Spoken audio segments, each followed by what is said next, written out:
BlogTalk Radio.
Hello, everyone. This is Chrism, and I'd like to welcome you to this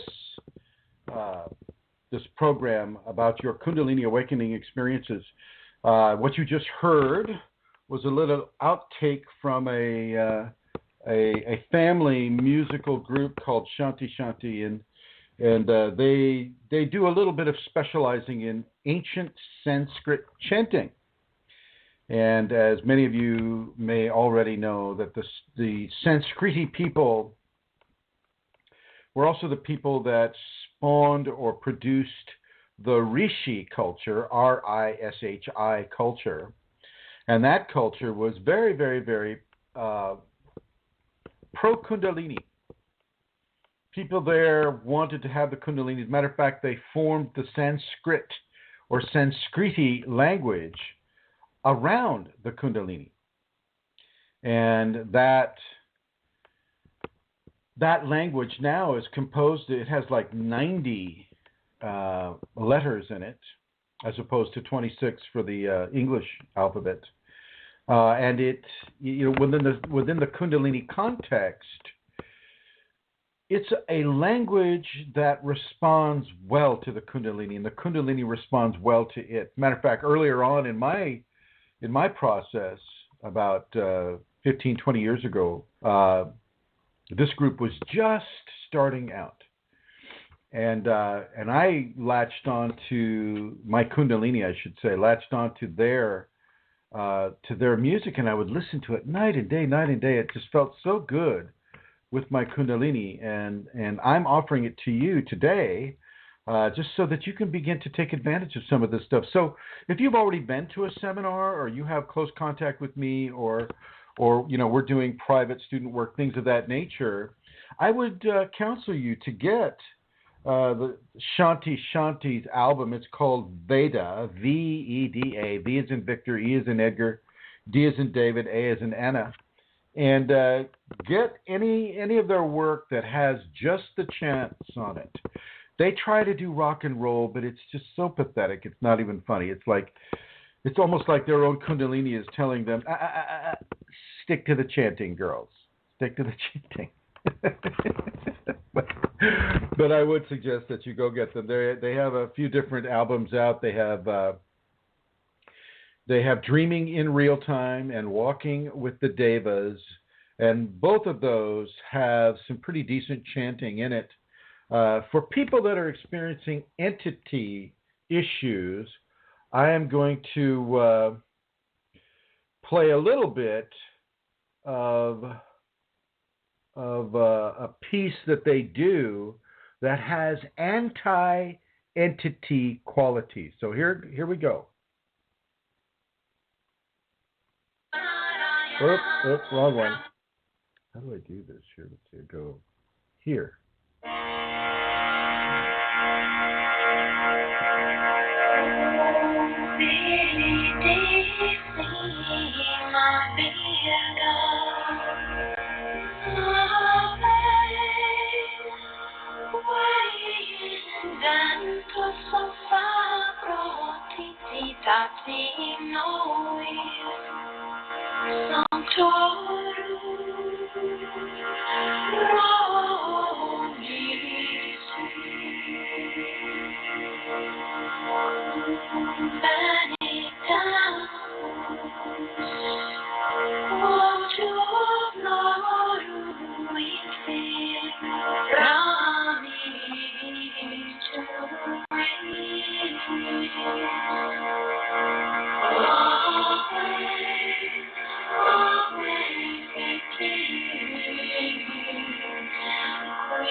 There you have a little bit of that one. That one's called O Viridissima.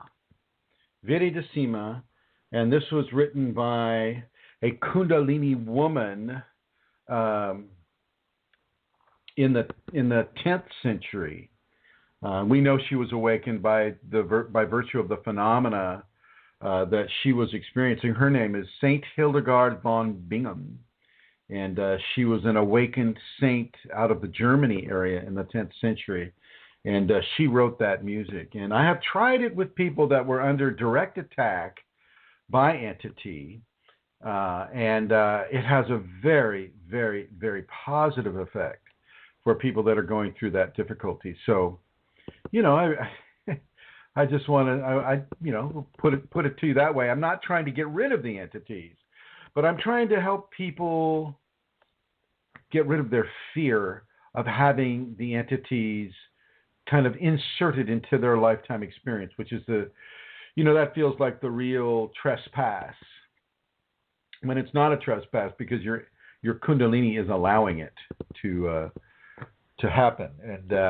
And you get, if you're in a rapid format activation, which means, the Kundalini's coming on really, really fast, really, really strong, often people will get entity contact before they're psychologically really prepared to have it.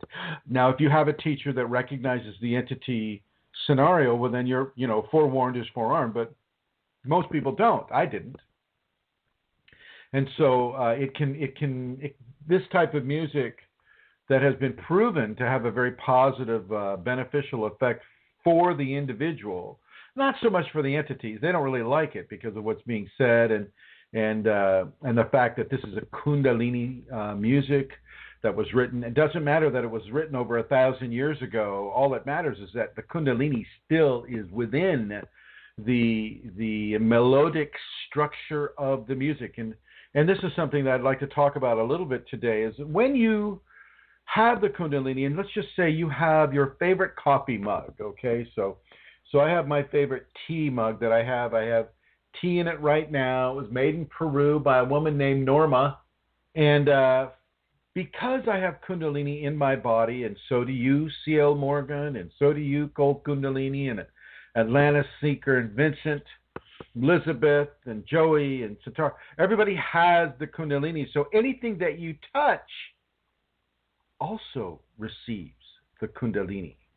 And once the Kundalini is there, it's always going to be there. 1,000 years from now, when your coffee mug or my coffee mug is here trying in vain to get turned into dust, unless, of course, it's run over by various tractors or we have a nuclear, explosion or whatever, the molecules of your favorite coffee mug will still have Kundalini upon them. And so what I do is when I'm putting on a seminar, I bring blue bottles, the cobalt blue bottles. Some people would call it depression blue glass. It's a very dark blue a bottle, and I purposefully invite my Kundalini into the molecules of that glass bottle, and it goes into the molecules, and then whatever you put into that glass bottle has that signature upon it. And I've been doing this for a number of years, and people have written back to me, of course, saying that they've had very positive benefit, from that shock-activated bottle. And I just want you to understand that you can do this too. Yes, I've had Kundalini for like 26 years now, but And it has formed a very strong signature. But it doesn't mean that you cannot do that. You don't have to wait 26 years to do this. You can go out and do it right now. You know, if you're an outdoorsman, you know, say you like to go four-wheeling in Jeeps and vehicles of that way, even the steering wheel that you're gripping will have a Kundalini signature upon it. So FYI, everybody, for those of you that are already Kundalini active or awakened, your grace is willing to spread itself into material objects. Often in some of my previous programs here on this radio show, I have suggested to people that you make a concerted, conscious decision to touch doorknobs, to touch elevator buttons, to touch things that the general public would be touching, just so that you can give them that little tiny boost of Kundalini. Because it'll stay on that button. It'll stay on that doorknob. It'll stay on the metal of that parking meter, or the many various things that we use when we're out in public.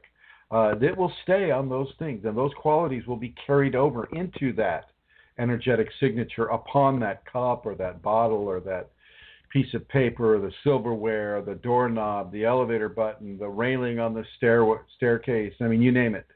The pen that you endorsed your check with at the bank, all of that, the Kundalini will stay on those things. Consciously understand this and consciously put a level of love, and let the grace of Kundalini amplify that love into that inanimate object. I wanted to say that.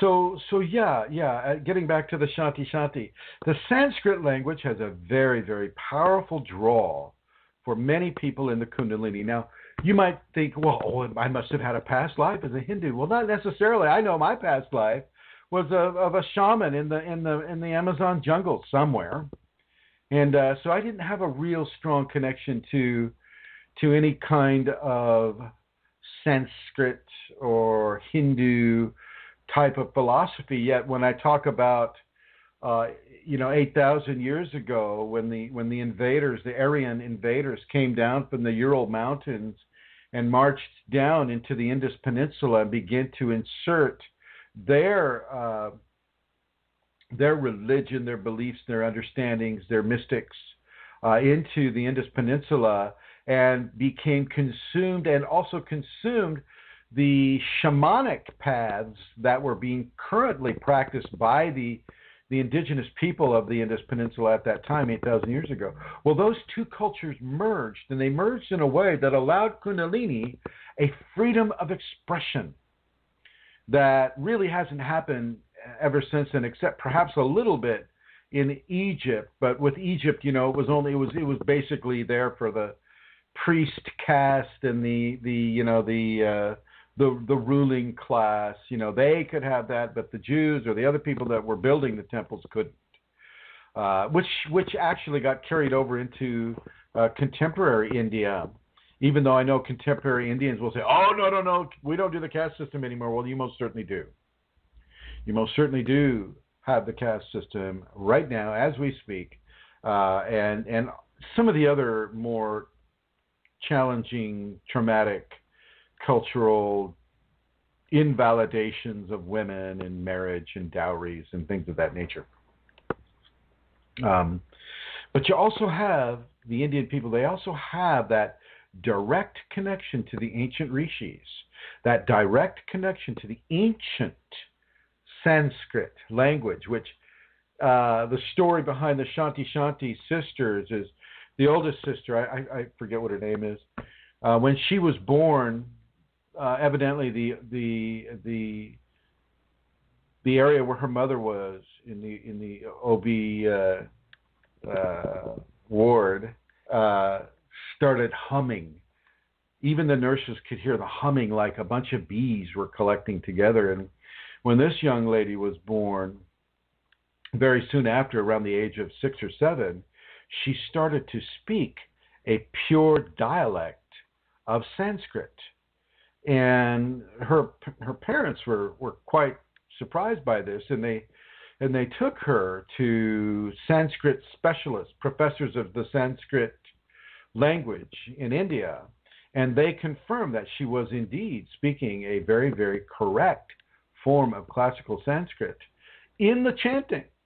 And then another young lady was born, and she also started doing the same thing at a similar age. And these two sisters began to sing the chants. And as they sung the chants, they were so good at it without ever having studied Sanskrit at all. They were so good at it that they formed a musical collaboration with their father and their younger brother and the two girls, and that is what Shanti Shanti is comprised of.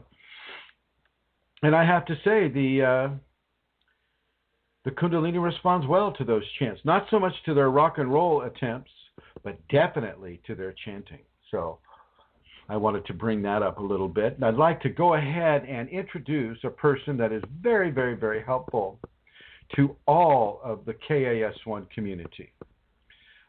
She writes extensively on the Kundalini Awakening exclamation point group, but also the private group, Kundalini Awakening Systems 2, Kundalini Awakening Systems 3, on her own page, Kundalini Matters. And I would like to introduce my co-host. Her name is Amelia Santara. Welcome, Amelia. Hi, Chrism. Thank you very much. Can I ask you... Yeah, go ahead. How to spell Viridissima? Oh, Viridissima? Okay, yeah, that's a good question. Here it is right here. Everybody, it is V as in Victor, I as in iPad, R as in Raymond, I as in iPad, D as in David, I as in iPad, S as in Samantha, S again as in Samantha, I as in iPad, M as in Mary, A as in Apple. And in front of the Viridissima, you have O Viridissima, and it is O, which is O as in Oscar and H as in happy. And so the title of that piece is O Viridissima. And the album that it's on from Shanti Shanti is in East Meets South. And that was produced in 2007. And it's by Blue Halo Productions. And it's 3 minutes and 41 seconds long, and I just put it on repeat if a person is having an issue with entities.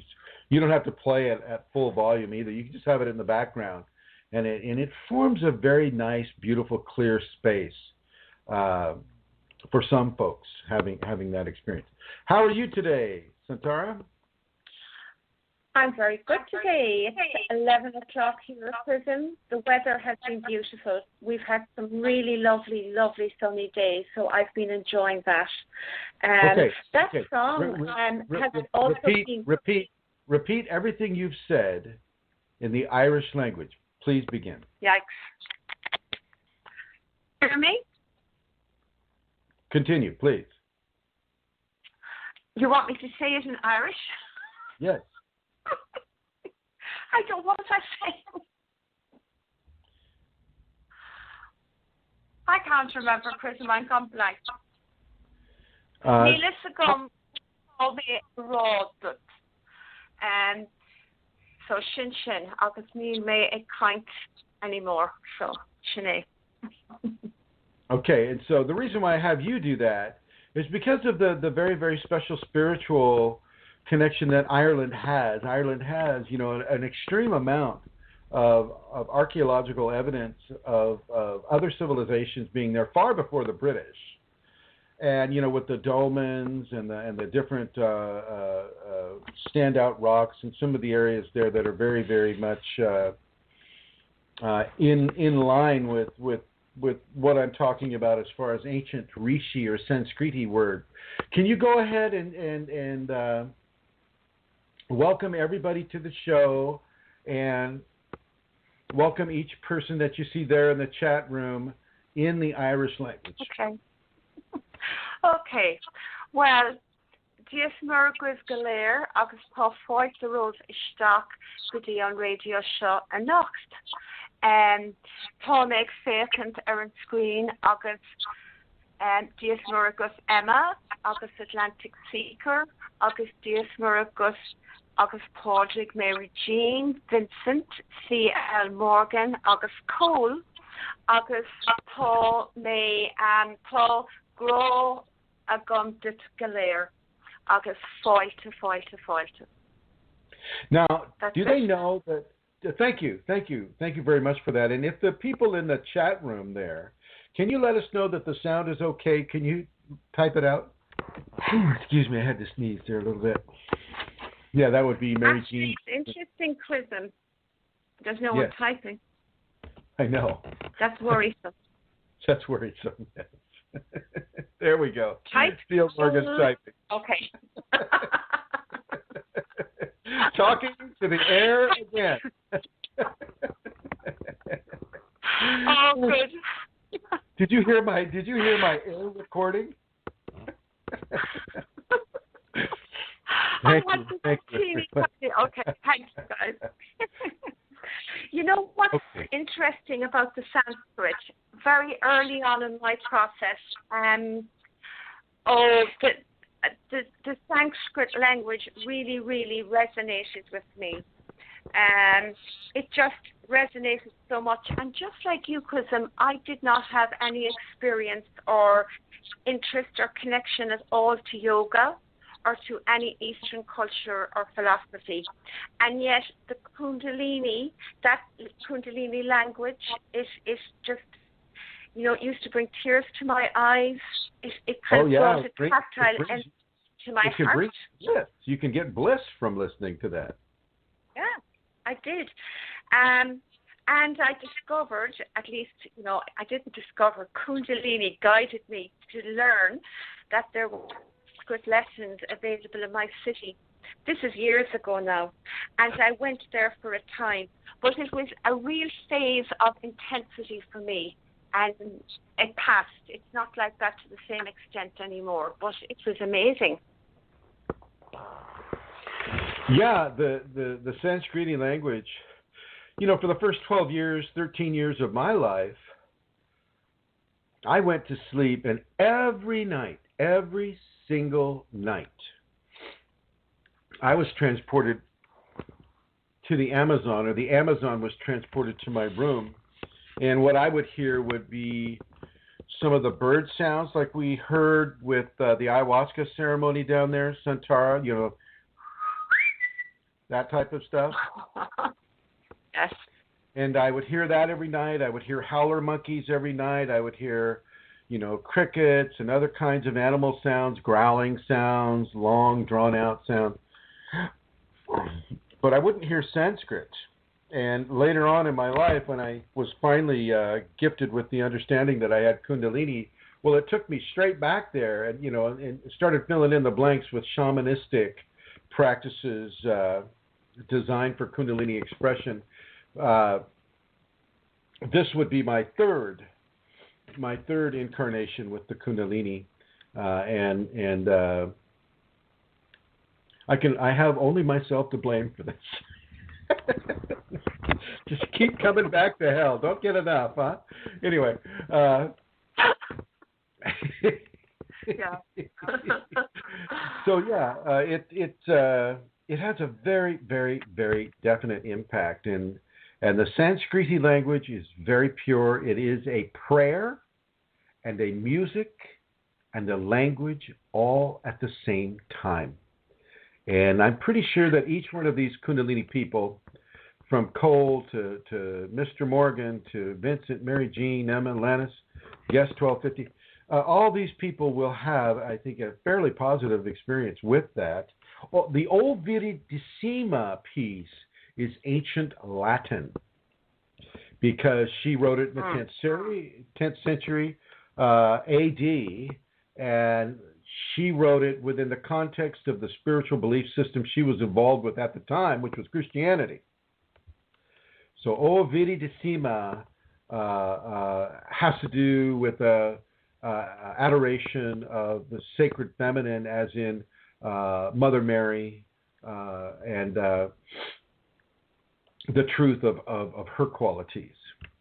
So, It's a very devotional piece too, Chrism. I remember listening to it and being in devotion with it, as well as it being for, entity. It's a beautiful devotional piece. And there's another piece that I don't have on my little iPhone here that I've used also for devotion, and you have it over there, I believe, on a CD that we made for you. And that was written by a guy named, and I'm going to, Paul. Oh, yes. Paul Schaefer. You can't get it on iTunes, but you can get it off the web. There's still a CD on it, but I'm trying to remember the name of the CD. It's the third release of his album that is called... Hang on a second. I am so going to find this right now. I'm just going to create another page. I'm going to go Paul Schaefer. P-A-U. I'm just doing that.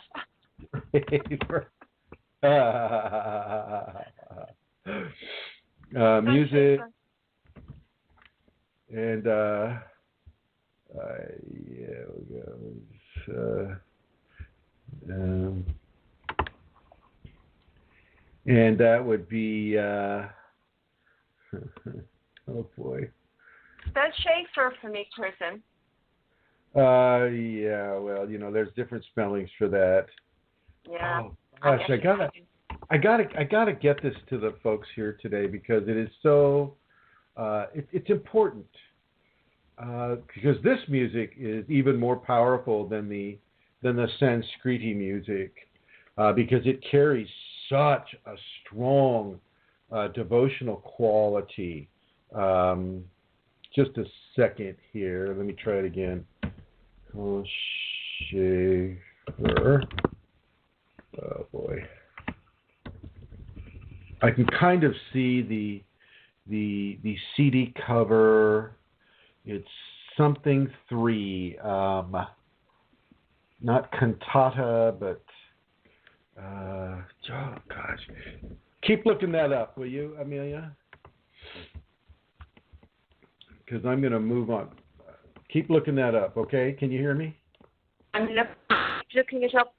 Can I bring you back to the Irish language, though? You were speaking about that being ancient, and the Irish language. You want to say more about that? Oh yeah, there's a lot more to be said about that. But I want you to keep looking up for that piece, and I will talk about the Irish language. As far as I know, not much of the Irish language had changed until the Brits came in and started inserting English and refusing the native Irish speakers the ability to speak their language. And then that's when it started to change a little bit, or not. I mean, it depends, I think, on the region and how strong the native population wanted to keep speaking their language.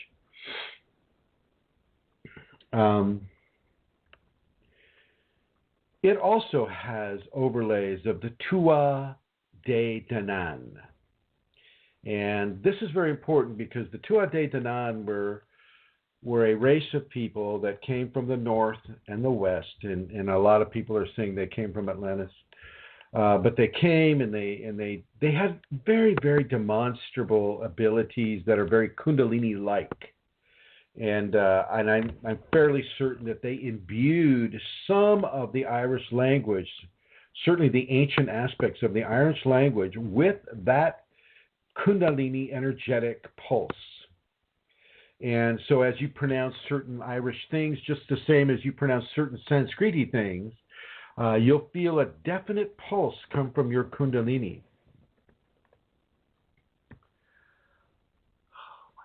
I'm still looking for that piece. So yeah. It's very, very important, the kind of music that you listen to. Another one would be, the album is called Doc Sheena, and it's spelled D as in dog, A as in apple, K as in Kundalini, S as in Sam, H as in happy, I as in iPad, N as in Nancy, A as in apple. It's called Dakshina. and it's by a blonde woman. I know it's terrible. My name, I never knew. I never know what I'm going to talk about, so I don't really get to like put down notes that prepare me for this. Oh boy. Oh my gosh. I just read what C.L. Morgan says. He says, today's topic, fitting as 2 days ago, was 7th anniversary of having my spinal sweep while doing ceremony with 3 Tibetan lamas. Very cool, C.L. Morgan. Okay, let's see.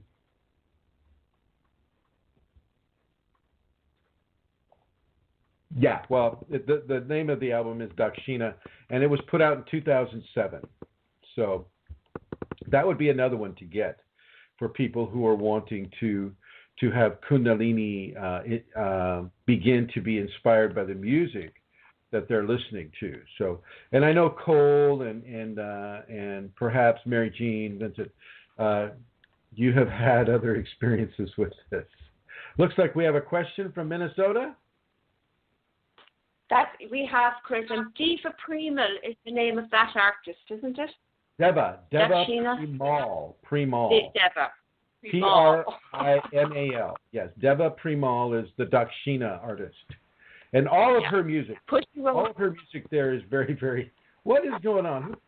Who's doing that? Are you doing that, Santara? I just did that there now. Okay. You might want to let me know a little bit in advance because I'm not quite ready for that. So we'll do that here.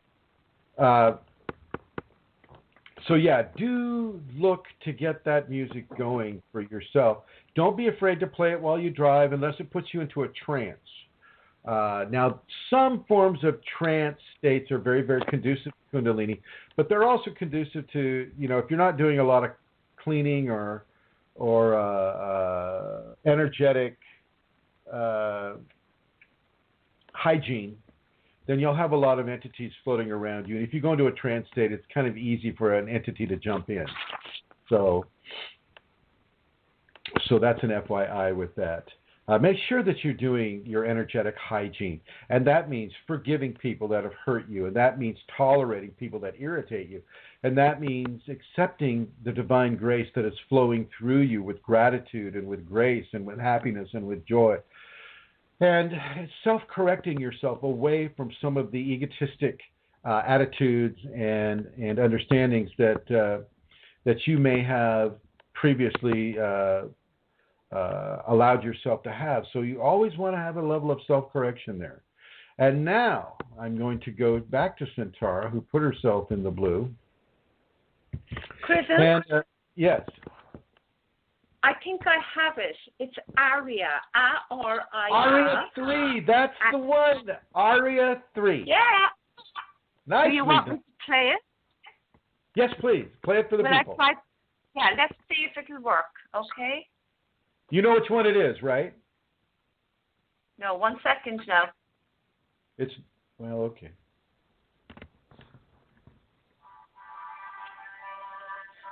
Oh, is this it? Maybe it's not. It needs to be the one called Ascension. Yeah, this is it.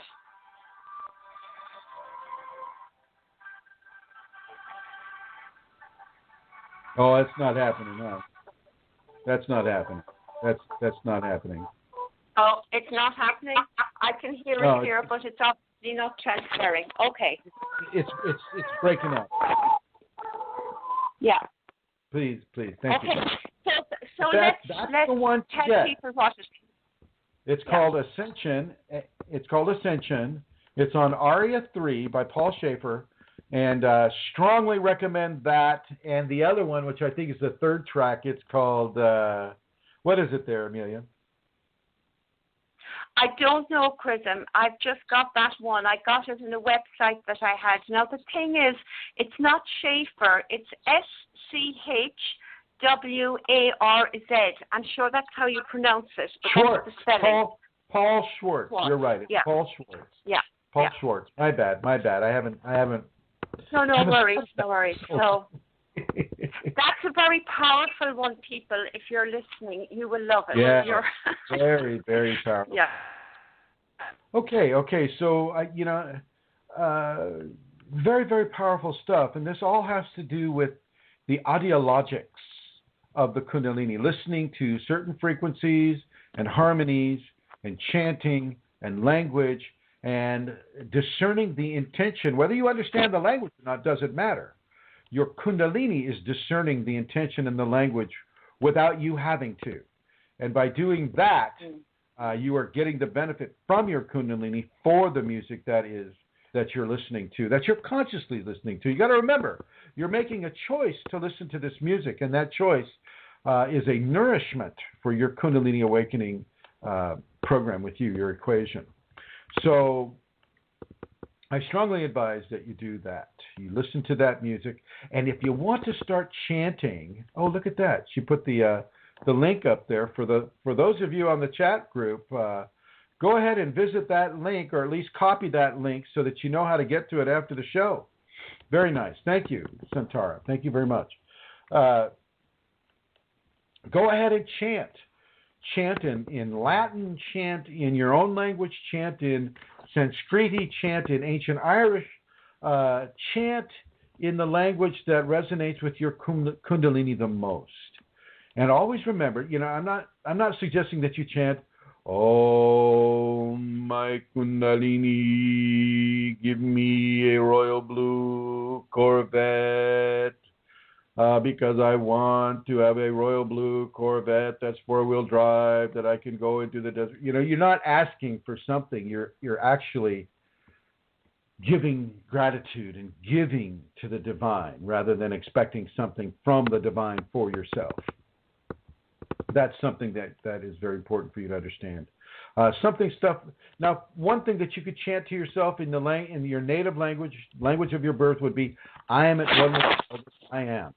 Okay. So how would you say, Santara, "I am at one with the all that I am" in Irish? Go ahead and tell us. Call me. I can't say that directly. 1 second. Call me. I don't know, Chrism. I am at one. It doesn't. It doesn't work that way. It doesn't work. It doesn't work that way. I can't translate that directly. I am. Call me.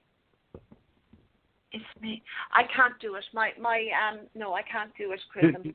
You can't. Let me think about it. Change the words a little bit, though. Yeah. But yeah. It's a little bit like the Sanskrit language. The Sanskrit language, when I was learning it as well, was amazing because the positions of the tongue were all very important as well. So the words that were being said, the tongue was placed at various parts of the mouth, at various parts of the palate for the words. And that of itself was an extra dimension to the language as well. Absolutely. It's a very, very compact form of many different nourishment points that is helpful for your Kundalini. Very, very important stuff. But I'm going to go ahead and move on from this subject right now, and I'm being compelled to move into the subject of the Kachari lingual mudra. Kachari, Kechari, mudra, M-U-D-R-A, or a lingual position or a tongue position. Some of the Kundalini people will experience the 5 lingual positions of the tongue. The first one being behind the upper front teeth, and then various positions along the upper soft palate with the Kachari mudra, with the tip of the tongue going all the way back of the throat and then up into the nasal cavities. And there's a certain form of the exudate that is called amrita that is produced by the pineal gland, that a person, if they're being compelled by their Kundalini to do that, will be able to partake of that. If they're just doing it for their own conscious, ego-based desire to see if they can have Amrita, probably won't. You need to have Kundalini in the activated or awakened stage in order to partake of Amrita, which another word for that would be pineal gland sweat. And some folks that don't really have a high regard for Kundalini call it sipping snot, except that it's not that. It's only what they experienced because they don't have Amrita. And so a lot of people will denigrate it simply because they don't have an understanding or an experiential-based understanding of what is occurring. So if you are having Kachari, don't swallow your tongue, number one. Let the Kundalini take your tongue all the way back and into the lower nasal passages, and just let it be there for a little bit. You can still breathe through your nose. You can still breathe through the sides of your mouth as well. Mostly through your nose, though, with that type of scenario. So FYI for that, okay? Now, actually, I'm going to ask Santara to come back on board here, make her announcement, and then I'm going to answer Rosemary's question. Okay, Chrism. Well, my announcement is where people can go to make a donation. Chrism, as you all know, works with donations, doesn't charge for his teachings at this time, and so if you want to support him, you can do so by going here, www.chrism-kundalini.blogspot.com, and all donations are gratefully received, and thank you for listening. And thank you, Santara. I have one or two other ones later, Chrism, maybe about Berlin. Okay, very good, my dear. Thank you.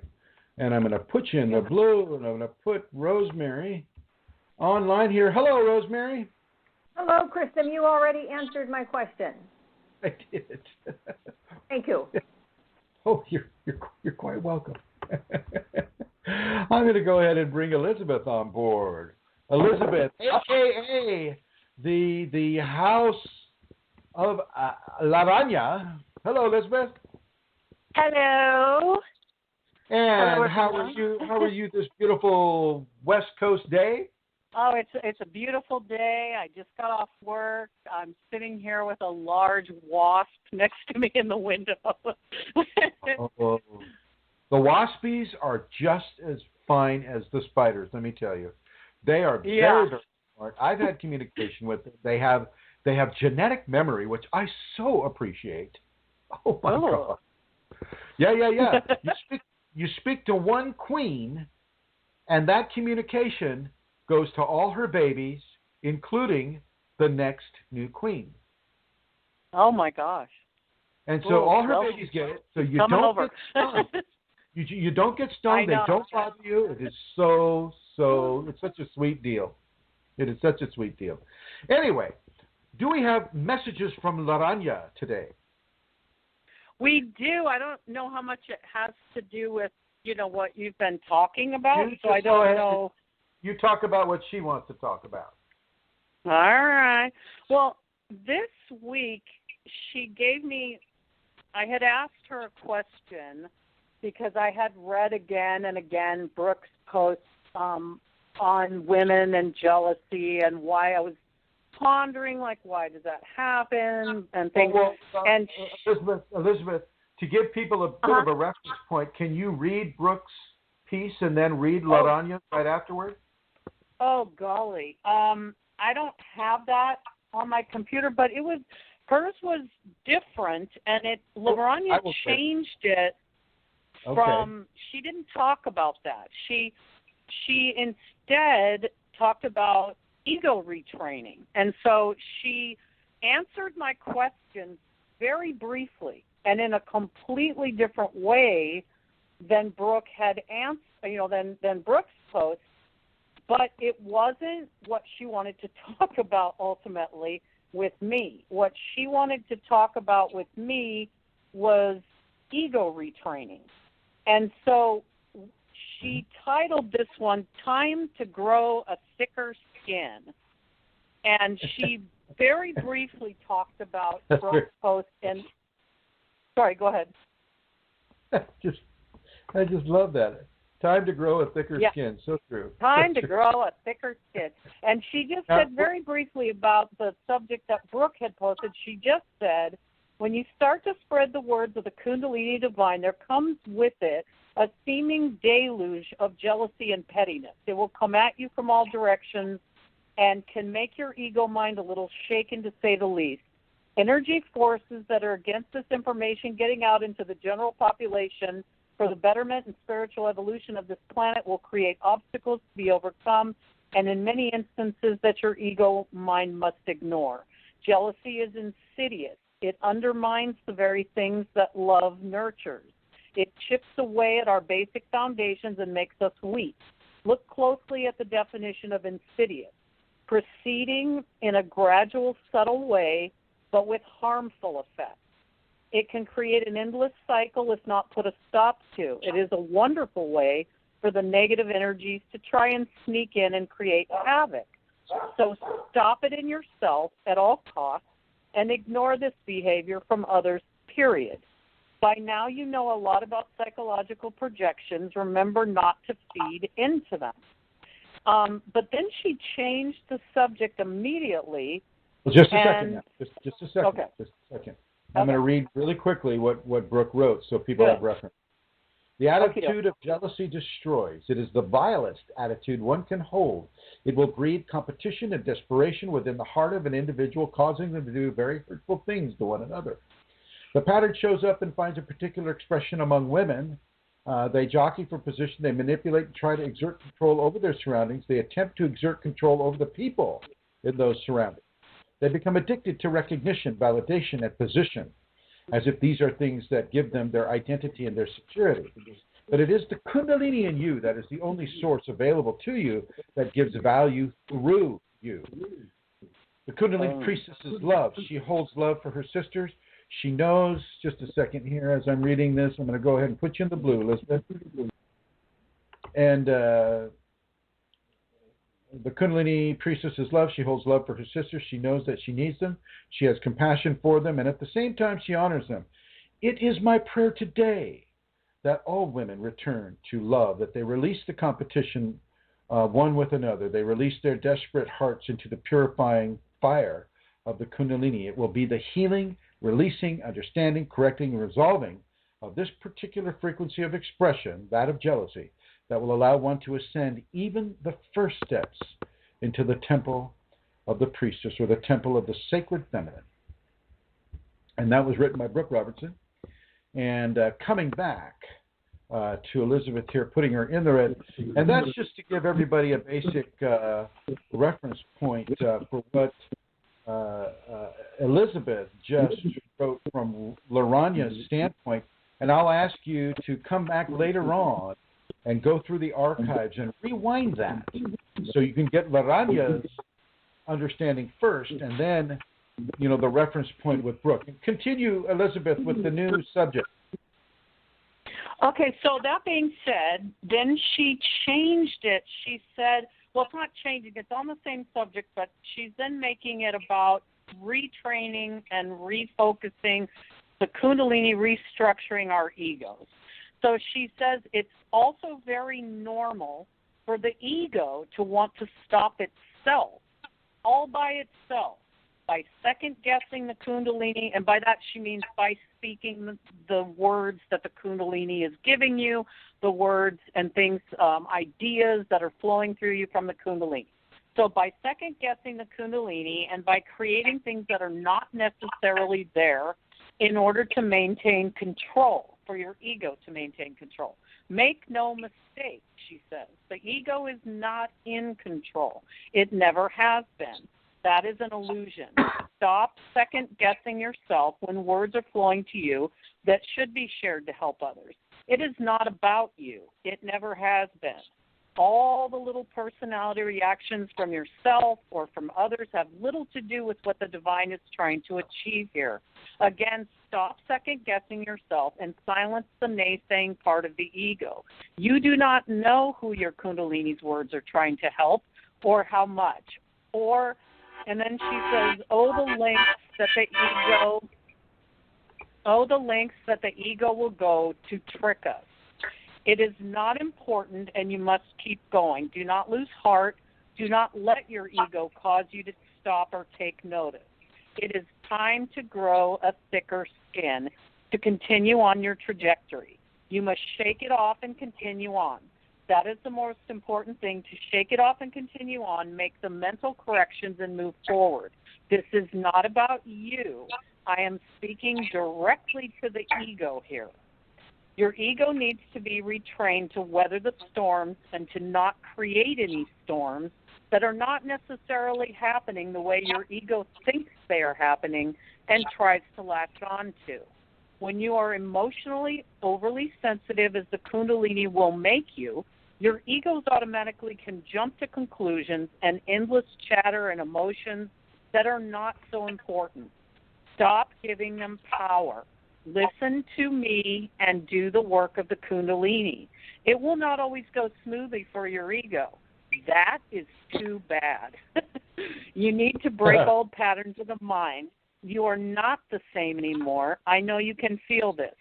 Again, break the old mental patterns and create new ones that the Kundalini is showing you. Retrain your ego mind. Continue on your work. Let the Kundalini retrain your mind. Let nothing, let no one distract you from this. Nothing is important but the Kundalini divine and the messages of love and service for others. Help each other, love each other, support each other, because times will get rough for all of you, and you will all need each other. This is important. Carry on! Exclamation point. Oh, very nice. And many thanks to Laranya.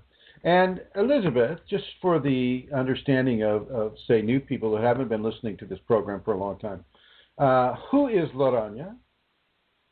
Laranya is my Kundalini, and she had come to me. She's a large spider, an Amazonian jumping spider, who had latched on and bit me on the hand in a waking vision a year before we went to do the ayahuasca in Peru.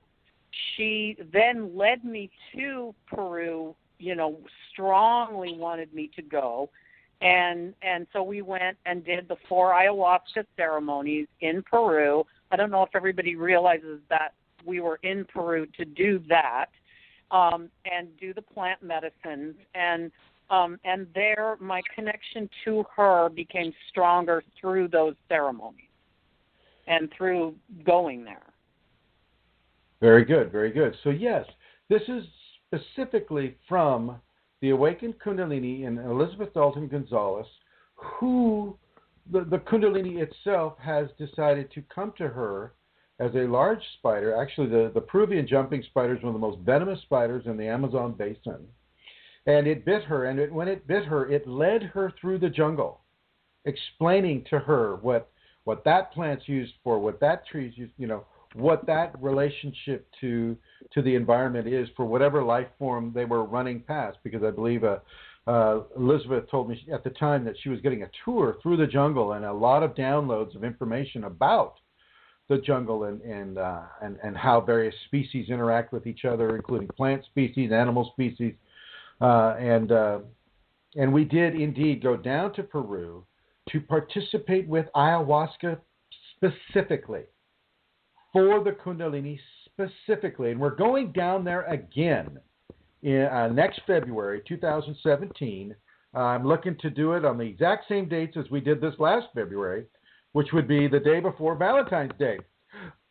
Leaving, being there on the 13th and leaving, say, on the whenever a person wants to leave. I mean, you can leave as soon as you're ready to leave, but I'd say 10 days, at least to the 24th, 25th, 27th, whatever, something like that. But I believe we stayed until the 27th because people wanted to spend some time in Cusco. But I'm not really interested in that. I was just interested basically in going down and having the ayahuasca experience itself. And I wasn't even clear I was going to do it right before the ceremony, and I was like, okay, I'm ready to do it. And Santara was there, Elizabeth was there, Brooke was there, Rosemary was there. Everybody who just called in on the telephone was there, except for the 219 area code. And I don't know if, Amelia, you got to that new caller down there, 219-433. So, yeah, it's doing, and that was the plant medicine. That was the only plant medicine except for the Wachuma, which I'm not going to do anymore. But the Wachuma was nice too. It's not a bad thing. Yeah, for me it just made me anxious, but other people got some very positive things from that, so that's fine. So there you have it with Laranya and what she's saying about the ego. So true. So absolutely true. You need to grow a thicker skin. You need to really begin to reorganize and restructure how you respond to the ego attitudes, ego ideologies that will perpetuate levels of self-abuse or abuse of others, invalidation of the Kundalini, et cetera, and so forth.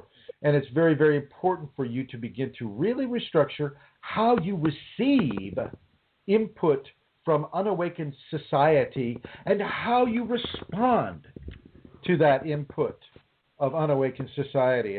And as she said, there's going to come a time in within the next 20 years, actually a lot closer, where everybody in the world is going to be having a hard time. Everyone.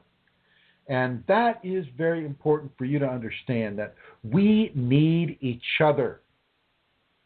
Awakened, unawakened, it doesn't matter. Now, with the awakened folk, it's very, very helpful to have community with other awakened people. Like even this program here has a sense of community. We have regulars here. We have Elizabeth, Dalton Gonzalez. We have Mary Jean and Vincent and C.L. Morgan and Cole Kunalini and Rosemary and many, many different people who come here all of the time. So we have community here and the availability to converse with that community. And I'm going to give that phone number out right now, the area code to call into the show and ask a question about your Kundalini or about the Kundalini in general.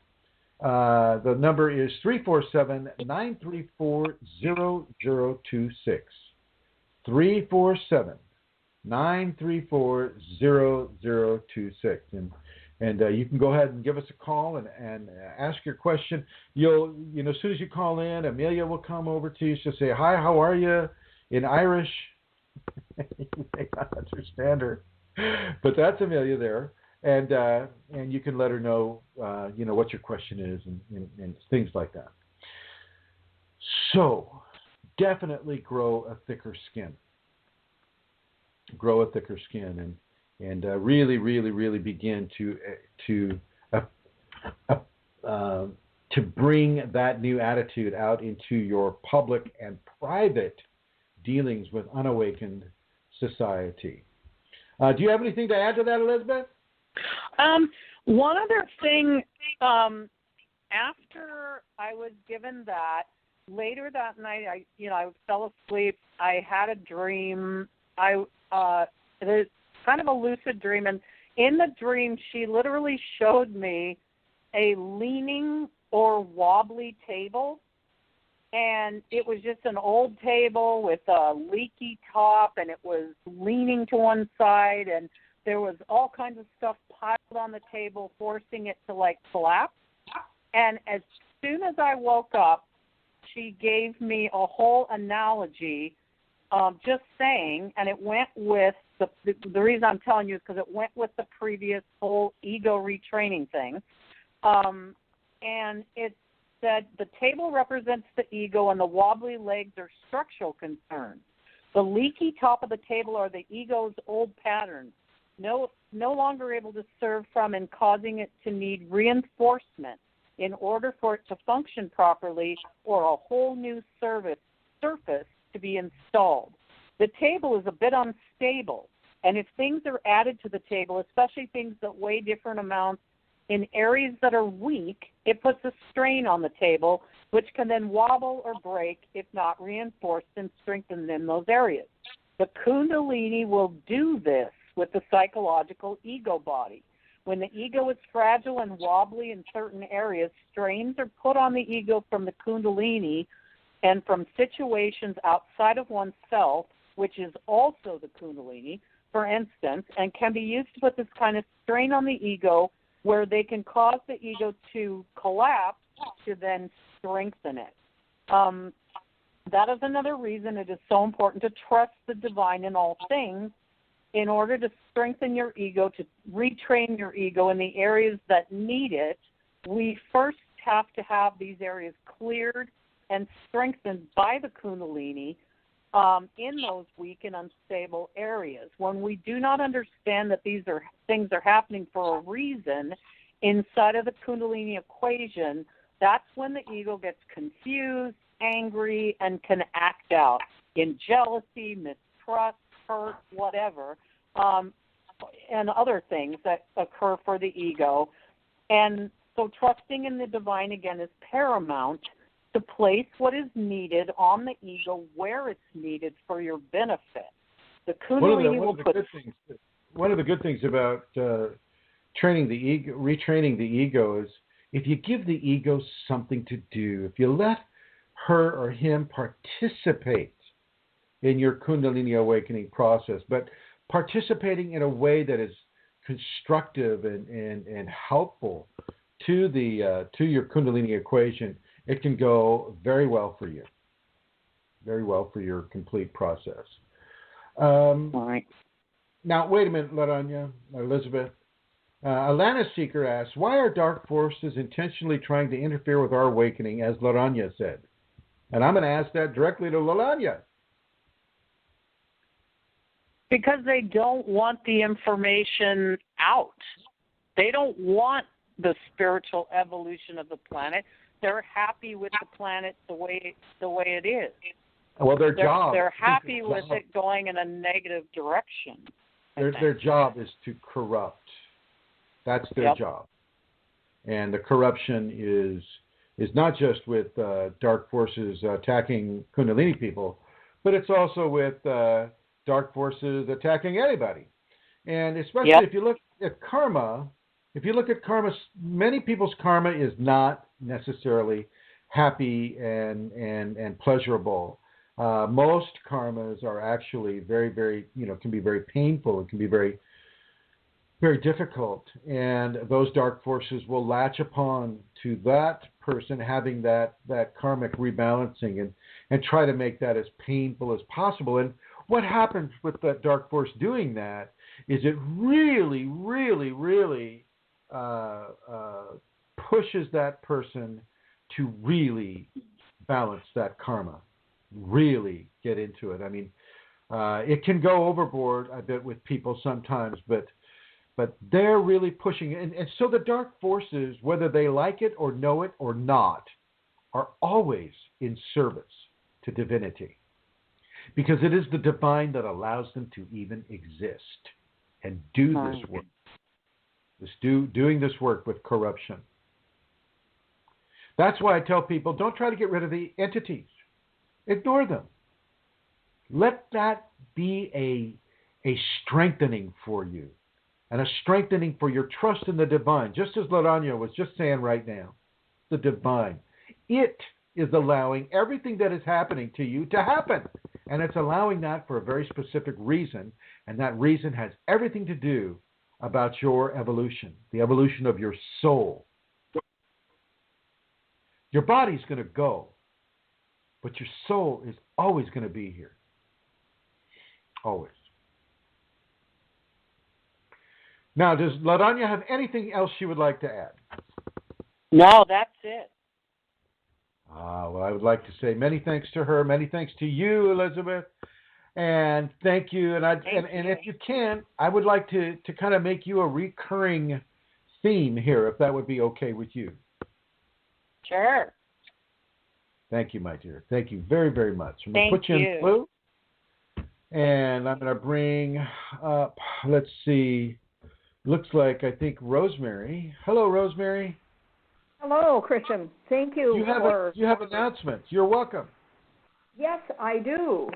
There will be a seminar here in the Upper Midwest, a seminar July 9th and 10th, and we are going to a natural and reestablished prairie. It's about an hour south of the Twin Cities, and I have information on that, July 9th and 10th, Saturday and Sunday. And have materials to send to people. So I just was working on that today. And an amazing time to spend with a teacher. Those of you who really, as I do, enjoy and benefit from this time with you, Chrism, and Elizabeth, and as people share, we have an extended time like that on 2 days, and a great gift and a time that Chrism invites us to participate if we like in receiving a Shaktipat, and that likewise a great gift. And we when did you receive your Shaktipat, Rosemary? That in September of 11, I think. Yeah, September of 11. It's an activation. I have a strong activation that grows. I can just sense it. And I could see, Elizabeth, when you were saying about the ego, and when that, I can clearly identify when that's going on like that. And I just put Elizabeth on with us so she can participate. So both Elizabeth and Rosemary went down to Peru, and both of them experienced the ayahuascas in all four, ceremonies. And so go ahead, Rosemary. You want me to share about February? February. Oh, no. That's okay. So everybody, we are having a seminar, and it is a restored prairie. I don't know if most of you know, but most of the ancient prairie of the Midwest, which I think Minnesota would be the beginnings of the Midwest, has been taken over by farmers. There is very, very little natural prairie left in the world. In the world, on the North American continent, there is very, very little natural prairie within the United States left, because farming operations have taken over with wheat and corn and soybeans and things of that nature. And this wonderful couple, Marcy and her husband Bob, have decided to restore their, I think they have about 40 acres, Rosemary, is that what it is? No, it's over 100. Over 100 acres of their land into the natural prairie as it would have been in before the white people came into North America. I mean, restoration with fish in the streams, beavers, native trees, native grasses. I mean, I bet if they could get a buffalo down there or two, they'd do that too. They're very, very, very pro, and they're very, very pro Kundalini as well. Raising peacocks and horses and all of these different things. Very, very, very much so. Very pro Kundalini. And I really, really like Shakti natural environment. If I could give that Shaktipat in the creek without sullying the creek, then I would. But I probably don't want to do that because it's a fragile ecosystem. So I'll do it on the prairie grass somewhere. But Shaktipat in a natural environment is really, really nice. I enjoy that tremendously. And hopefully the people that receive it enjoy it as well. And I just want to say thanks to you, Rosemary, for all of your hard work, your organizational skills, exceptional organizational skills, and the outreach that you do in the Minnesota Twin City area, bringing this information of Kundalini to the population. I think you do. If I had a little button that gave you applause, I would be hitting that applause button right now. I'll have to get some special effect. Well, thank you, Rosemary. And I'm going to go ahead and put you in the blue and bring Santara up. Are you there? I'm here, Chrism. Yeah. Okay, all right. Do you have anything to add to what Laranya said, or Rosemary, anybody? No, nothing at all. Thank you again, Elizabeth, and Thank you to Rosemary. I suppose I could say a little bit about I don't have much information about Berlin. Manisha, that's on our group, is organising the Berlin seminar, and we will have more details later on in May. But I can tell you the dates. It's September the 3rd and 4th, and it will be happening in Berlin. So if you're living in Europe, this is a wonderful opportunity to come and meet Chrism, to come and receive Shaktipat, to meet other Kundalini people. I mean, it's a very rare thing, and this applies as well, of course, to the Minnesota seminar. It's a very rare thing to meet other Kundalini people. I'm here in Ireland. I don't meet them. I occasionally meet a girl from Dublin. People like Rosemary's in Minnesota. She's blessed to have a community there. But for most of us, that isn't possible. So when something like a seminar comes to Europe, it's really an opportunity, I feel, to grasp, if you can do it at all, and meet other Kundalini people, because it nourishes your process. It gives you a sense of, being on a journey that can be shared and supported with other people. And Chrism coming to Europe and to Minnesota, indeed, is a great blessing. As I said, Chrism has awakened Kundalini for 30 years. I mean, that is awesome. Most of us are teeny tiny little babies compared to that. And it's fantastic to have a teacher that can come and relate to all of us and give of his Kundalini to us and his teachings and experiences. So if you're living in Europe, I suppose I'm saying really consider coming to Berlin. You will be so glad you did. You really, really will. 3rd and 4th of September, maybe mark it in your diary as a first step in considering it.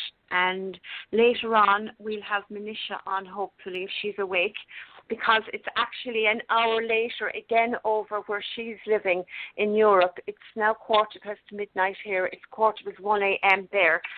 So one of the days when she has the information, we'll ask her to come on here and speak about it and share that with you.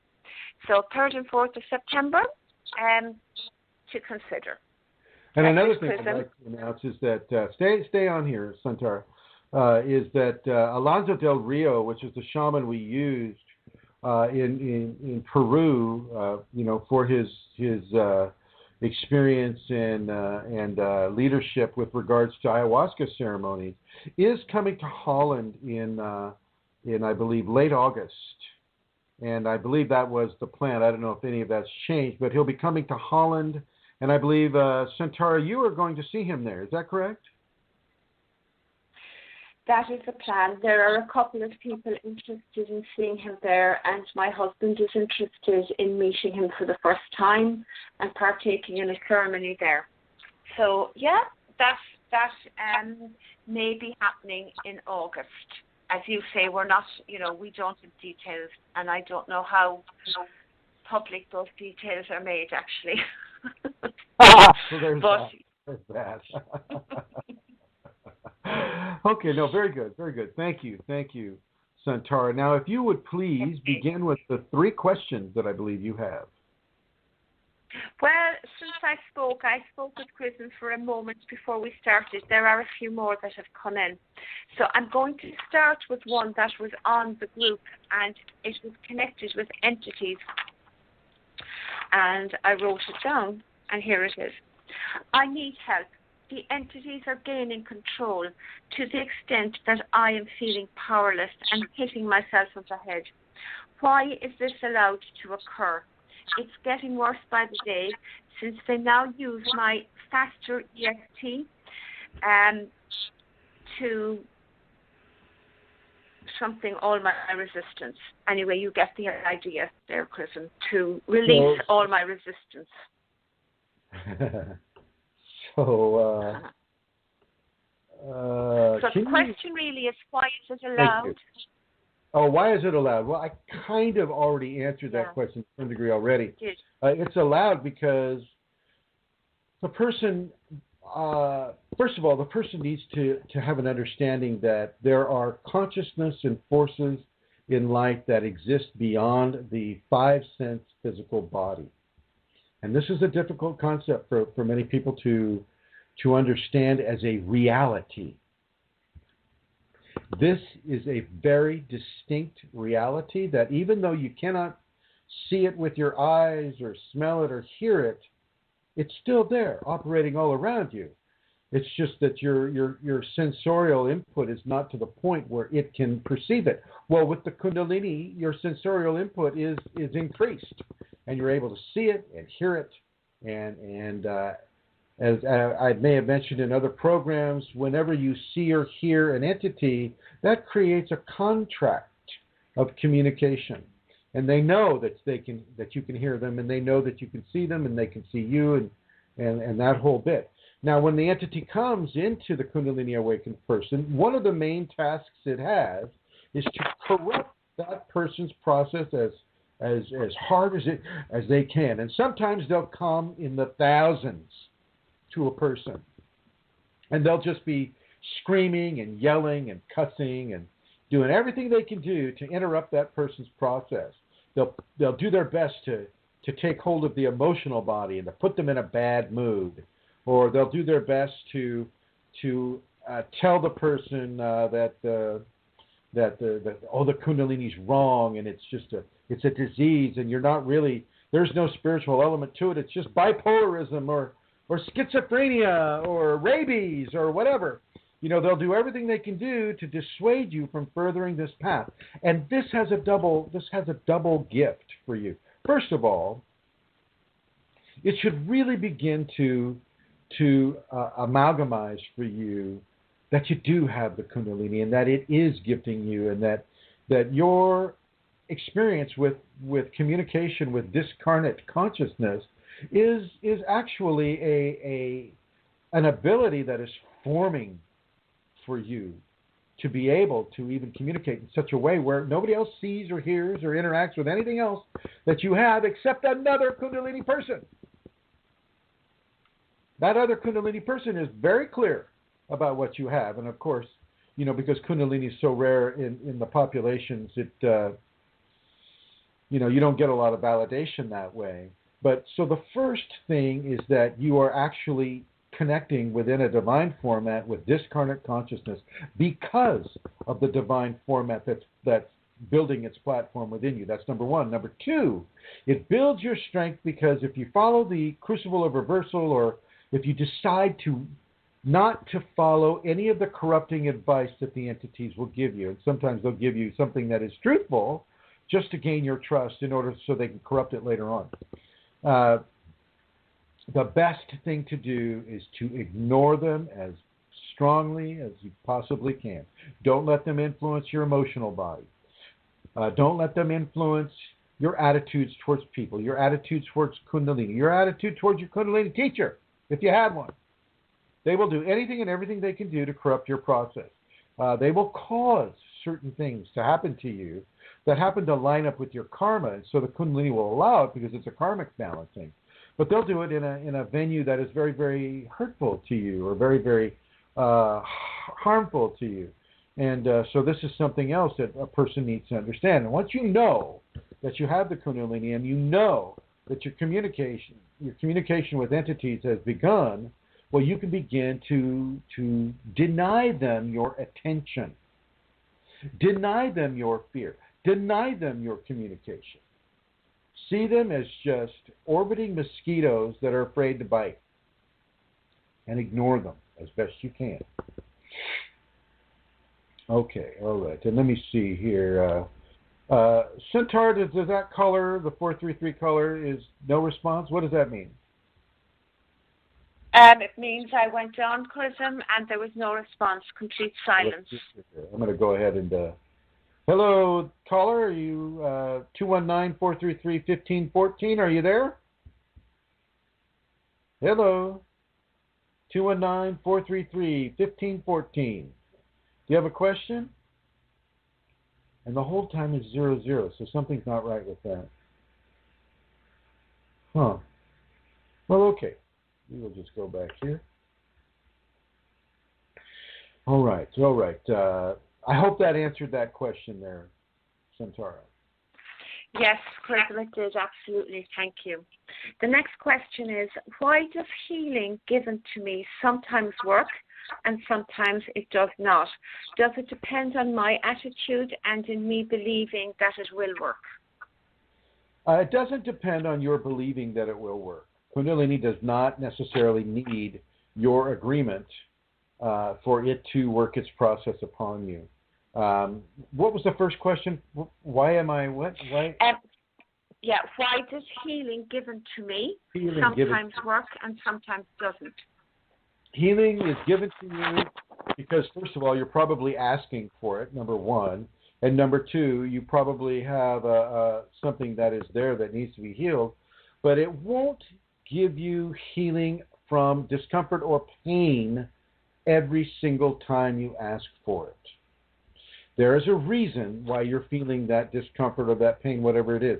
There is a reason why the Kundalini is allowing you to have that discomfort or that dis-ease, that lack of ease in your life. Not everything with the Kundalini is supposed to be easy. Not everything with the Kundalini is supposed to be comfortable. I work with people one-on-one here in Santa Rosa, and often, just by being in my presence, they'll start to get a headache.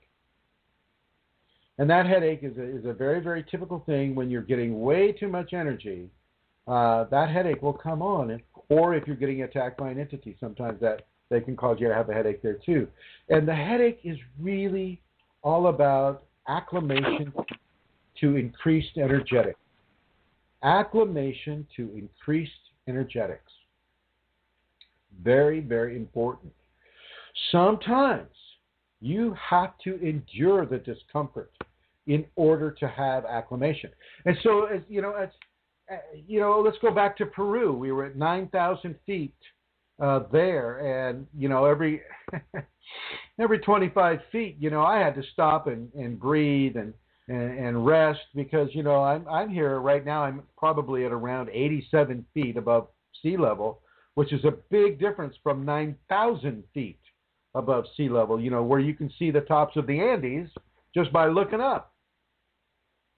I had to acclimate. I had to continuously acclimate to that.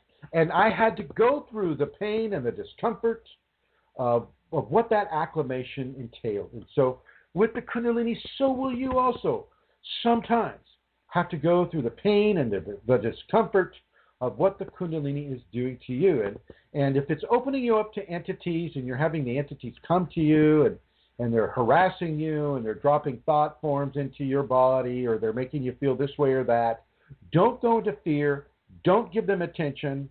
Acclimate to the idea that you have discarnate entity presence within you and around you. Accept it and move on. And it's the same with any other kind of pain or issue that your Kundalini may bring you. You will sometimes have to go through that pain. A few nights ago, I was walking around at around 2 or 3 in the morning, and it was real dark here. There was no moon out. And I stepped in a hole and severely twisted my ankle. I fell down onto the ground, hugging my ankle as close to my chest as I could get, and just so much pain. Well, Kundalini didn't swoop in and take away my pain. She knew I was in pain. She's probably feeling it herself. But Kundalini did not take that pain away. I had to acclimate to the healing, that the Kundalini was helping me with. But I had to acclimate to the pain. I had to endure the pain. I had to really, really gently walk back, if I, limp walk back, and it still hurts me to this day right now. But I'm acclimating to it, and the healing is progressing. So you really do need to give yourself the opportunity to acclimate to this. Be okay with this. Yes, you may have to endure some pain. C.L. Morgan wrote on the chat group earlier, somebody asked him what happened, and he says, the first Kundalini experience occurred with a tailbone injury in 1986. And so he, and I've had tailbone injuries too. And boy, does that hurt. it's a very unique level of pain. I'm sure C.L. Morgan might agree with me with that. It's a very unique level of pain, and it will have, many times it will have a Kundalini consequence. But he had to endure that pain. Mr. Morgan had to, they've got a special pillow. It's called a donut pillow that you have to sit on because you can't sit like a normal person because the tailbone is in so much pain, especially if you break it, which is even worse. I only bruised mine, but, some people have broken their tailbone, and, quite often they will have Kundalini response after that. But, so it's very important for people to understand that they're not going to be pain-free all the time with the Kundalini. It's just not going to happen that way. We feel pain for a purpose, for a reason. Okay? C.L. Morgan's writing. He says, oh, yes, I agree. Okay, my dear Santara, next question. Next question is long. Let me see. Okay, I'm just going to read it. My first spiritual dream happened in 1984. I saw Lord Shiva and Lord Hanuman circling around the idol of Lord Ganesha. They had torch of fire in their hands. This dream had all the indications of the Shakti prayer. As Lord Ganesh is deity of earth element, Lord Hanuman is god of air, son of god of air. They had torches of fire in their hands. Lord Shiva lives in snow-clad mountains of the Himalayas. Thus, above dreams had elements of air, earth, fire, and snow. Thus, my dream represents the earth, air, fire, snow to the Shakti, I now go, etc. This prayer I came to know in 2009, 25 years later. Do you think this could be the reason I was attracted subconsciously and directed to Kundalini Awakening Systems 1? No, I don't think so. When that dream is described to me, I'm getting actual visuals of it, and it's Hanuman and what was the other one? Hanuman and Shiva. Lord Ganesh, Hanuman, Shiva. Hanuman and Shiva were circling Ganesh because Ganesh Ganesha is the remover of blockages. If you've ever followed an elephant through the jungle, and let's just say the elephant's in a hurry to get somewhere, it leaves a fairly clean path through the jungle, and that caused the shamanic culture of the ancient Hindu to call Ganesha the remover of blockages. Takes the trees, takes the rocks right out of the way. Well, with Shiva and Hanuman, the monkey god, circling Ganesha, I think it's bringing attention to the force of Ganesha and the blockages, highlighting with the torches the blockages that Ganesha would eventually remove. I think the Kundalini itself directed you to come straight to KAS1 or Kundalini Awakening Systems 1 at yahoogroup.com and to begin to affiliate yourself with other true awakening and activating people within the Kundalini. And yes, there is a double meaning. There is a double meaning to that dream. You might see that dream as an hourglass with one aspect of the dream flowing downward and another aspect of the dream flowing upward. And that other aspect of the dream would indeed have to do with the earth, air, fire, snow, but I don't think that was calling this individual to participate in KAS1. I think that was an indication of grace beginning to manifest within that person. And he's a great guy. We all know him as Shrikant on the Kundalini Awakening Facebook, ! Facebook group. A dear, dear, dear friend. And he's been with us for quite some time. He's a good, good, good man. One of the very, very few honest policemen in the country of India. And I shouldn't say very few, but I'm sure it's a minority, as it is here in the States. A very, very honest guy, a person who is able to memorize thousands of sutras just because he wanted to. A person who refused to participate in corruption among the police force, even though those opportunities were often given to him. He would eschew them. He would walk away from them. This is a Kundalini man. Thank you, Santara. Next question. Next question again, Chrism. Does horoscope or palmistry stars sign indicate awakening? No. Yikes. Okay. Well, let me go on a little bit about answer. Let me go on a little bit about that. When you, for a certain level of individual, the constellations can be followed as an evolutionary route. So the horoscope can be followed as an evolutionary route. You will live through every sign in the zodiac. You may live multiple times through each sign of the zodiac. Once you reach Kundalini, the zodiac is no longer a ring or a circle as you might see it if it was put on paper. It now is a cone, and that cone goes up straight from the zodiac, and it's equidistant on all sides, like a cone would be. A cone is basically a pyramid with an infinite number of sides. And so as that cone is developed, at the tip top of that cone is the Kundalini. You no longer need the zodiac. You've evolved beyond the zodiac.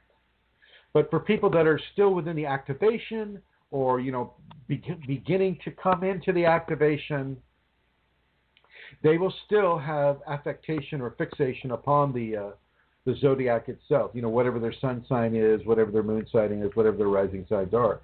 There is truth to the zodiac, but it's not truth that is beyond Kundalini. It is truth that has to do very much so with the individual and their the scenario that they're experiencing in life right now. So, another student of mine, she went to an astrologer and she had a reading given on her zodiac, but the astrologer looked at her and started giving her everything but the zodiac. Started going to Kundalini area, and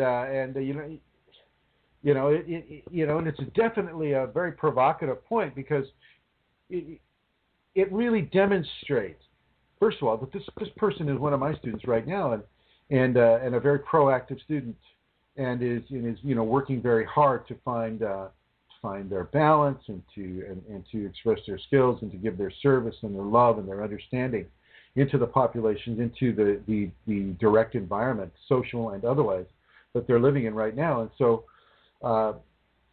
you don't have to have the zodiac involved with the Kundalini. Many people will want that because it gives them a reference point, a 3D reference point, instead of going up into, say, another level of dimension with that the cone brings about in a person, but you don't need it.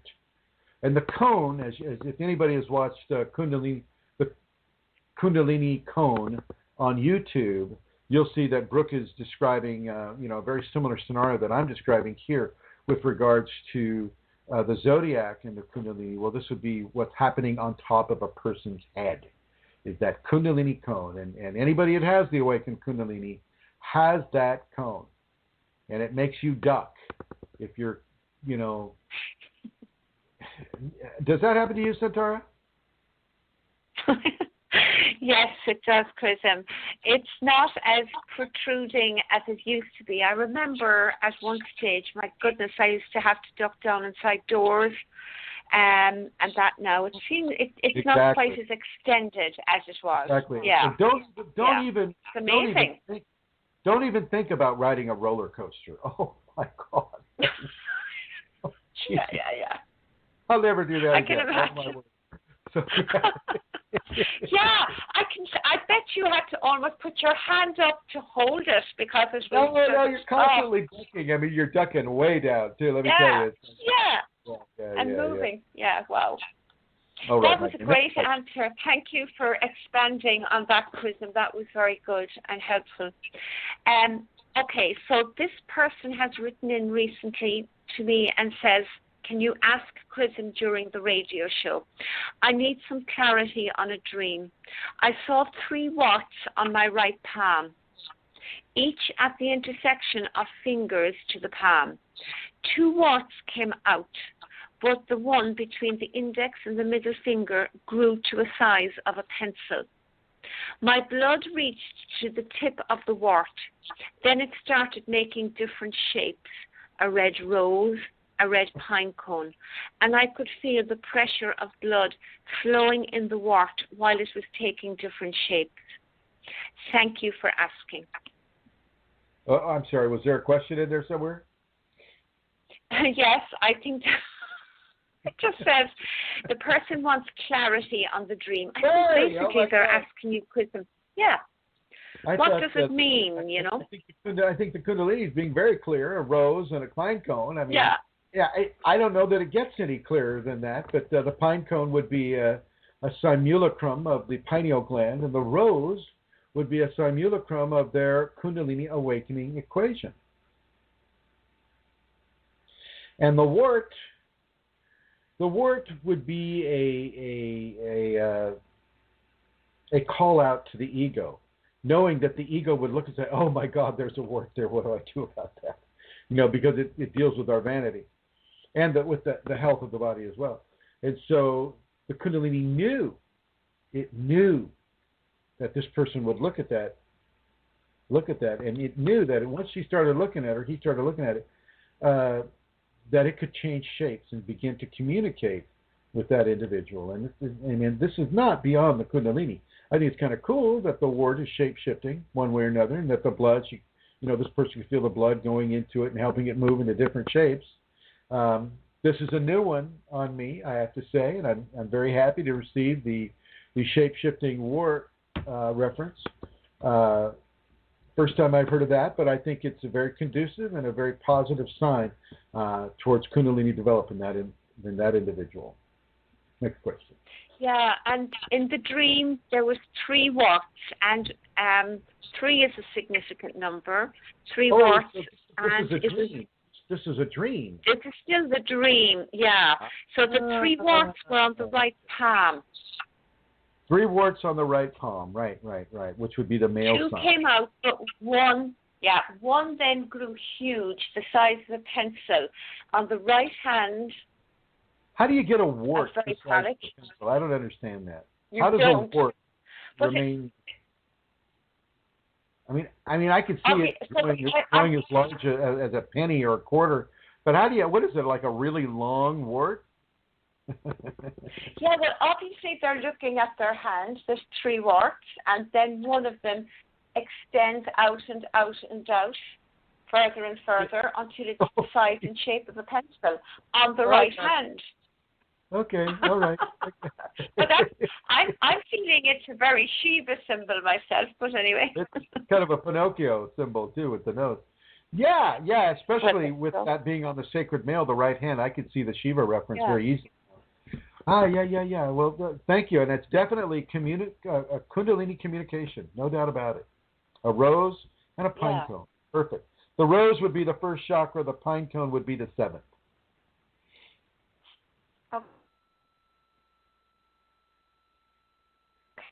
But you've been asked it again. What is the difference between activated Kundalini and awakened Kundalini?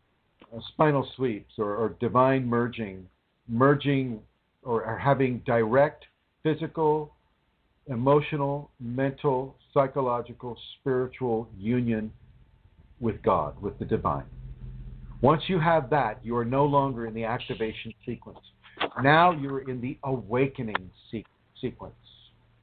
The activation leads up to that divine merge. The divine merge leads straight into the heavenly fields and the continuous awakening that all of us will have as we evolve into these areas. Over. Thank you, Chrism. This came in as well during the show. You said early on I am not trying to get rid of the entities. That's quoted. Maybe you've said that earlier on, Chrism. And the question again is, why would we not want to be rid of entities? You kind of answered that already, I guess, too. Why would we not? Why would? What I remember now. I think you referred earlier on in the show that you, as a teacher, would not want to get rid of the entities for a person. And they're asking, why would you not want to get rid of those entities? We've kind of answered that already. The entities serve you. The entities serve you in your evolution. No, it's not comfortable. No, it's not pretty. And no, you don't give them any attention. But they serve you in allowing you an opportunity to begin to work in non-physical areas of attention retention. Attention retention, i.e., you control where you put your attention, where you place your attention. And as you control where you place your attention, you can control what levels of interaction you'll have with discarnate consciousness. It serves so many different areas, and it also gets you used to the idea that there are discarnate conscious life forms that are all around us. And it just really opens up a huge window into the expanded understandings that Kundalini awakening brings. And that means the expanded definition of conscious life forms upon this physical plane, which means the conscious life forms that we cannot see because of our corporeal status, but the conscious life forms that is all around us, intermingling with this plane and extending into other planes, just the same way that we extend into other planes every time we go to sleep and dream. Go up into that astral area and start having teachings given to us there, whether or not we remember them when we come back into the body. Over. Thank you. I have a question here, which I think is from last week. I don't think I asked it. As a graduate student whose Kundalini is not yet activated, is it okay to practice Kundalini yoga? If you're not activated, it's okay. There's no law against it. Yeah, I think I'm not finished actually, because the person, I'm reading it now, the person is concerned because they say, I know a practice can result in mood swings and other symptoms which are not preferable for a student who has to study and analyze and do mental work. Oh, I see what the question is now. Yeah. I see. I understand now. So if you're a student and you're doing, you're having to take midterms and you're having to study a lot, is it safe to do Kundalini yoga? Yeah, because there's no guarantee that you're going to awaken the Kundalini. Most people who practice Kundalini yoga do not, I repeat, do not awaken their Kundalini. The hope among the Kundalini yoga practitioners is that they will. They all want to go for the power. It's like, oh, I want to levitate, or oh, I want to be a healer, or oh, I want to have psychometry and psychokinesis and bilocation and blah, blah, blah. They're going for the powers. They're going to assuage the ego, because Kundalini yoga does not teach any kind of ego refinement, understanding. Basically, they teach devotion to their guru. I forget the guy with the black beard. They teach devotion to him, and they teach Kundalini Kriyas, which aren't really Kundalini Kriyas because the Kundalini is not awakened, but they emulate, they copy the positions that the Kundalini will place a person into, and they call that Kundalini yoga. And there is very, very, very little worry that a person that is going to college needs to have with regards to doing Kundalini yoga, that they're, that's a guarantor of Kundalini activation. It's not a guarantor at all. Very few people that practice Kundalini yoga awaken, period. Very few people that practice any kind of yoga, except the 5 Tibetans, will awaken their Kundalini. Typical Hindu yoga positions are a very horizontal linear system. So you start, easy, and it gets harder and gets harder. But the energetic evolution, depending on what kind of dogma is being attached to that yoga form, is a very slow, gentle inclination. It's the 20 to 30 to 50-year plan for awakening. Whereas if you're doing the 5 Tibetans and you're doing, say, the safeties protocols, that's a very vertical movement. And you can have Kundalini. And I would not suggest that student do the safeties if they don't want the Kundalini to awaken. Because the safeties can actually awaken the Kundalini. Because they were formulated by the Kundalini. Over. But Chrism, Yeah. okay, you're after throwing me a little bit. I hear you, but the safeties like forgiveness and things like that, everybody should do them, surely. Yeah, but not okay, the maybe not the Tibetans. Yeah. Yeah. Okay. And not the pranayama. Did you forget that? Yeah. And the No. But the emotional ones, though, they would have to be beneficial. They would be beneficial, but that's beneficial for everyone, regardless of whether you're worried about Kunalini, coming up. Yeah. With this person, they're very specific about the whole arising issue. So that's the context of my answer for them. Yeah. And Cole says there to watch out for the breath of fire as well with regard to Kunalini. Yeah, don't do breath of fire, also known as Bastrika, Bhastrika.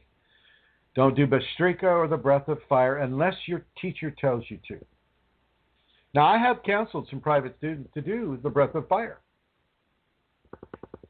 I have counseled people to do Bastrika, but they do it under my direction. That changes the response. Over. Okay. The last question: when a person is Kundalini activated, are there particular criteria we should use when looking for a lover? Well, I would suggest that you love them, or that you feel that there's the ability to expand into love with them. I'm not so sure that you can go out hunting for a partner. I think you can be available to a partner, but I'm not sure that you can, put on your hunting clothes, which would be, maybe a cocktail dress, going out to a local club, that you can go hunt for a partner within a Kundalini context. So if I were you, I would just go for those people that you feel good with, that you feel comfortable with, that you feel like you want to get to know them in an intimate fashion. I would suggest that instead of setting up parameters for yourself that don't allow you to just relax and be with this person, that you just do that. You just relax, be with the person, see how you feel. There's some obvious things that you don't want to do. Don't date a criminal. Don't date somebody who lies to you all the time. Don't date somebody or want to become a lover with somebody who may be passing on a venereal disease to you, or who is very, very profligate in their lovers, unless that's something that interests you in that way. There are some fairly common sense rules, like what I just said, but. I think the Kundalini in you can give you a very special sense about an individual, and then I suggest you follow that sense. Look at that sense.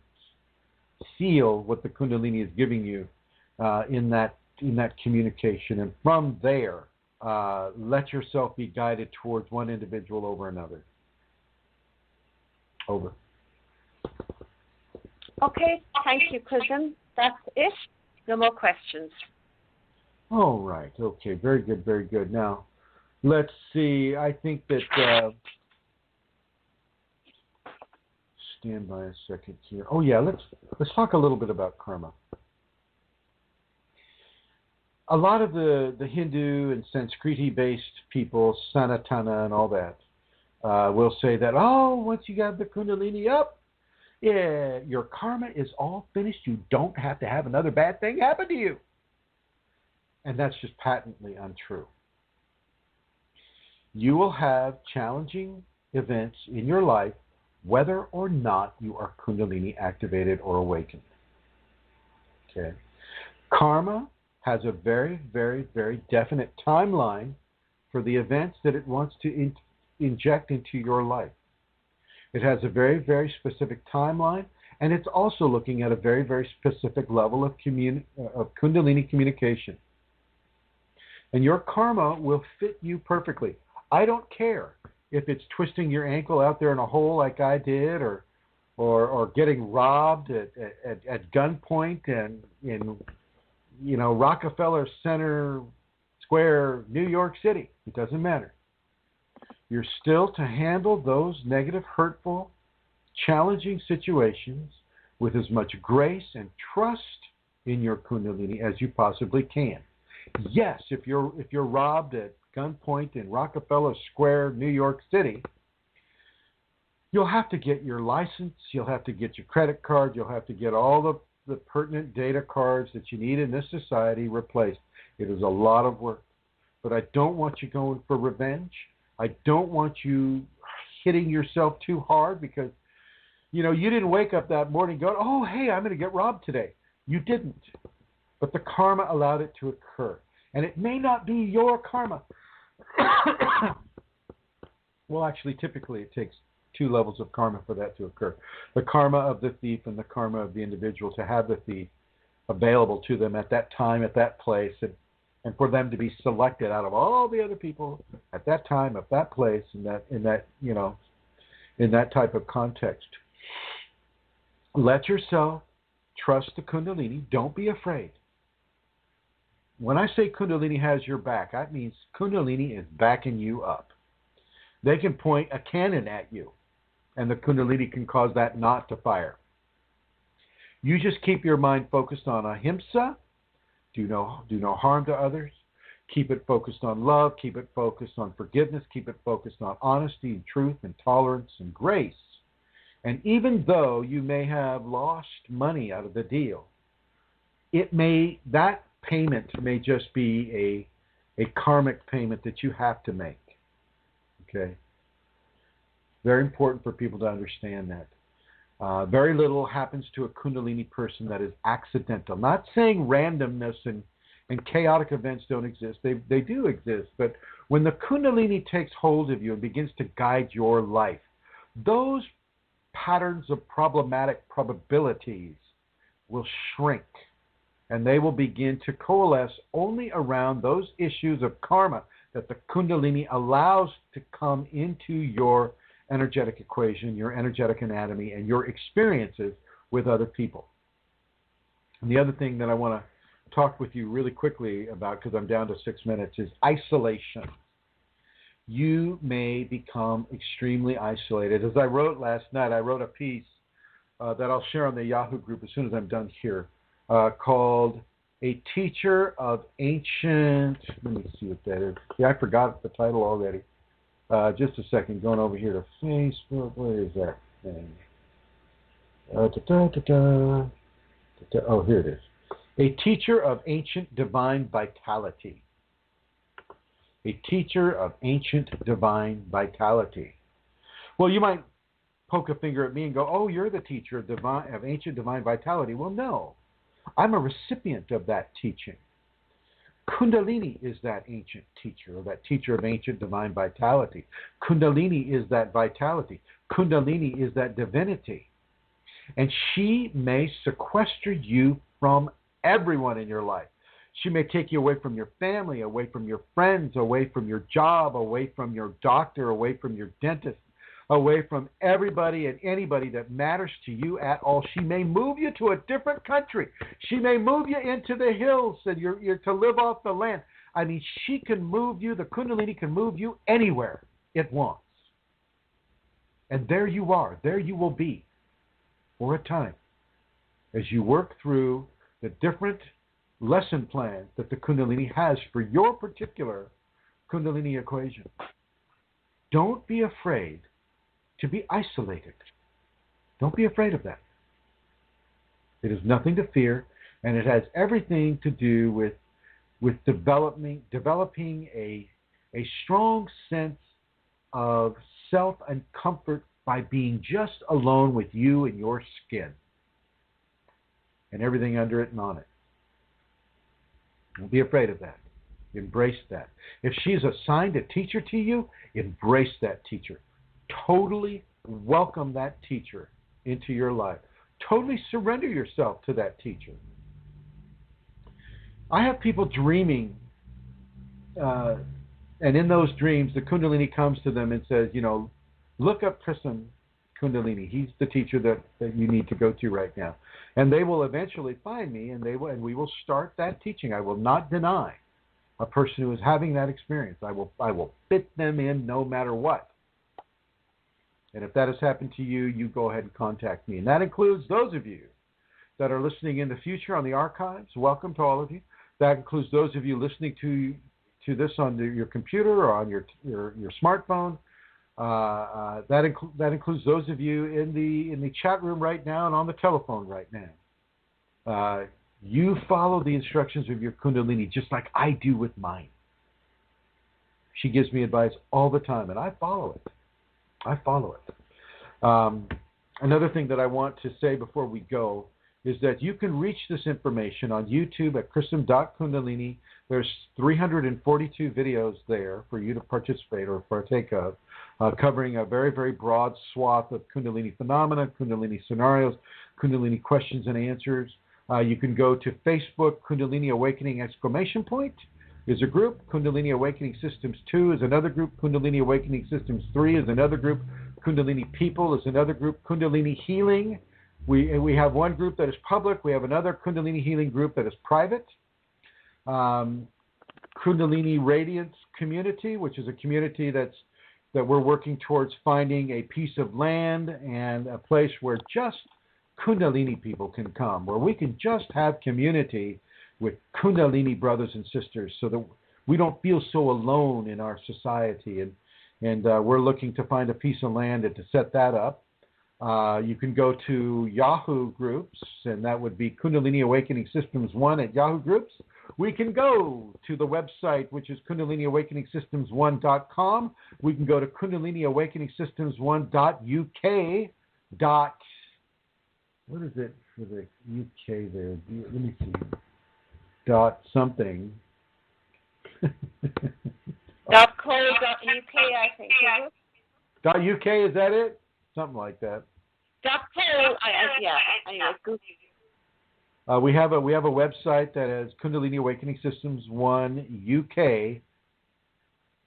UK.com, I guess. Yeah, it's a .com. And then we can go to Google Plus, where there's Kundalini Awakening ! And we even have a LinkedIn Kundalini Awakening group as well on the LinkedIn network. So you can go to those networks and you can discover questions that you may have that have already been answered, or you can ask new questions. I've just been told that there's 90 seconds left, and I just want to say, I want to give you some last words, Amelia, inside of 90 seconds. Woo, the pressure. Thank you, everybody, for joining us. As Chrism said, this is the community. Love you all. See you next week. Thank you, Chrism. And thank you, ma'am. And everybody, I'd like to thank everybody for listening. I would like to, inside of 60 seconds, I would like to say thank you for joining us today. And I look forward to having a similar conversation with you next Wednesday. And I will go ahead and end this the way we started it. And blessings to you all.